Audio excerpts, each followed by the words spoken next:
विक्की भैया, रवि भैया, क्या हो रहा है ये सब? क्या चाहिए आप लोगों को हमारे बक्से में से? कृष्णा, ज्योति के गहने का। छोटी मालकिन के गहने? हाँ। ओह, कितना अनजान बन रहा है बेचारा। सीधी तरह से बता दे कि ज्योति के गहने कहाँ छुपाए हैं।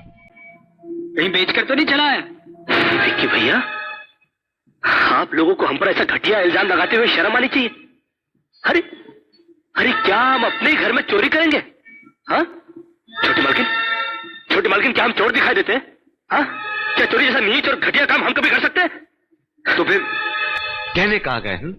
इस घर में और कौन है जो चोरी कर सकता है तुम्हारे सिवा? बस भैया, मुझे अपने गहने चोरी होने का इतना गम नहीं जितना कृष्णा की बेइज्जती का है। ये चेन तुम्हारी है? नहीं पता कि हमारे बक्से में कैसे पहुंची। हम सच कहते हैं। तो तू कहना क्या चाहता है? हम में से किसी ने ये चेन तेरे बक्से में रख दी? ये इस तरह नहीं मानेगा। फोन करके पुलिस को बुलाओ, वो खुद ही कबूल करवा लेगी। तुम ठीक कह रही हो। अरे नहीं नहीं, इस घर में पुलिस नहीं आएगी। छोटी मालकिन ने समझाइए, इस घर में पुलिस आएगी तो इस घर की बड़ी बेइज्जती हो जाएगी। ठहरो, पुलिस को मेरे दरवाजे पर बुलाने की। मगर बड़े भैया, ये रवि, मैं अभी तक मरा नहीं हूँ। मैं खुद सुलझा सकता हूँ। साहब जी ने डांटी है, अभी का भी डांटी है। अरे छोटी मालकिन के गहने चोरी हो गए और ये लोग हम पर शक कर रहे हैं। ये लोग सोच रहे हैं कि वो गहने हम कहीं बेचा है।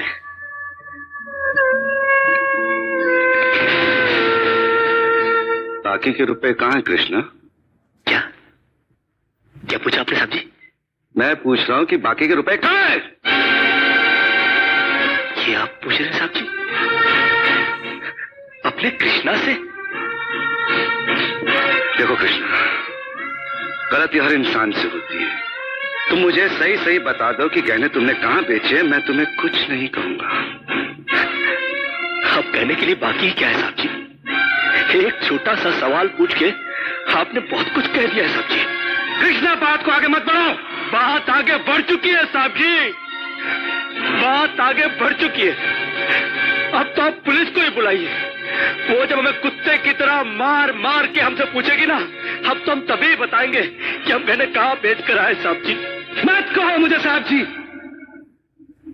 इसी साहब जी की इज्जत आज तुमने मिट्टी में मिला दी।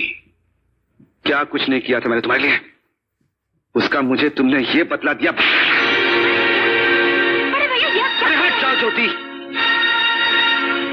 जिस दिन मेरी फैक्ट्री जलकर राख हो गई थी और मैं बर्बाद हो गया था, मुझे उतना दुख नहीं हुआ था कृष्णा जितना आज हुआ जब तुमने इस घर में चोरी की है। साहब जी,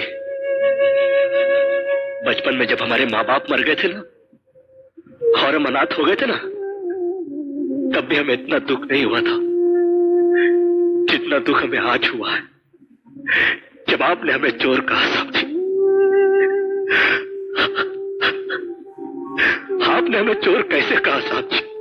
और ज्यादा सफाई देने की जरूरत नहीं है। दूर हो जा, मेरी नजरों से दूर हो जा। निकल जा इस घर से। अरे इस घर से ही क्या, इस गांव को ही छोड़कर चले जाएंगे। अरे मुंह जन्नत का क्या है, काट लेंगे अपनी जिंदगी कहीं भी। इतने साल इस घर में बेफिक्री से ये समझकर काट लिए कि साहब जी का हाथ है हमारे सर पर। हमको क्या परवाह किसी बात की, मगर नहीं, अब हम जान गए कि इस दुनिया में अनाथ का कोई नहीं होता। हम जा रहे हैं साहब जी। चल जा। दोबारा इस घर की दहलीज में कदम भी रखा तो मेरा मरा हुआ मुंह देखेगा तू। अरे नहीं नहीं नहीं, मुझ नौकर के लिए अपने दिल को दुख देने की कोई जरूरत नहीं। मैं कदम भी नहीं रखूंगा यहाँ पर, कभी नहीं आऊंगा अभी। भगवान के लिए भैया को गलत मत समझना, उनकी बात का बुरा मत मानना। वो तुम्हें बहुत प्यार करते हैं। हाँ देखा देखा, बहुत प्यार करते हैं मुझसे। कृष्णा, ये क्या हो रहा है? क्यों चिल्ला रहे हो? अरे नहीं नहीं, आप हमसे बात मत करो बड़ी मालकिन। क्यों?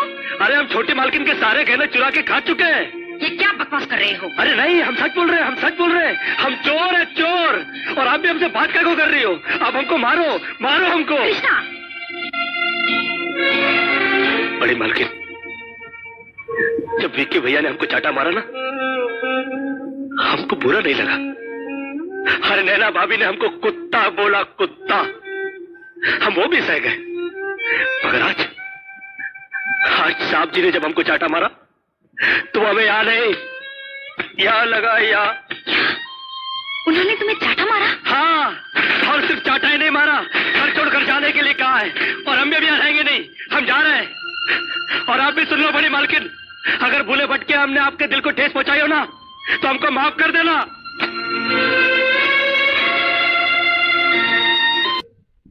उसके दिल में मैल नहीं है रे। लेकिन उसे भेजना भी है तो ऐसे ही क्यों?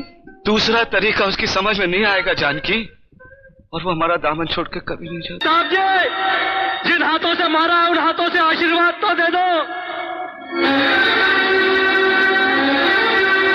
अच्छा बड़े मालकिन, कम से कम तुम तो आशीर्वाद दे दो।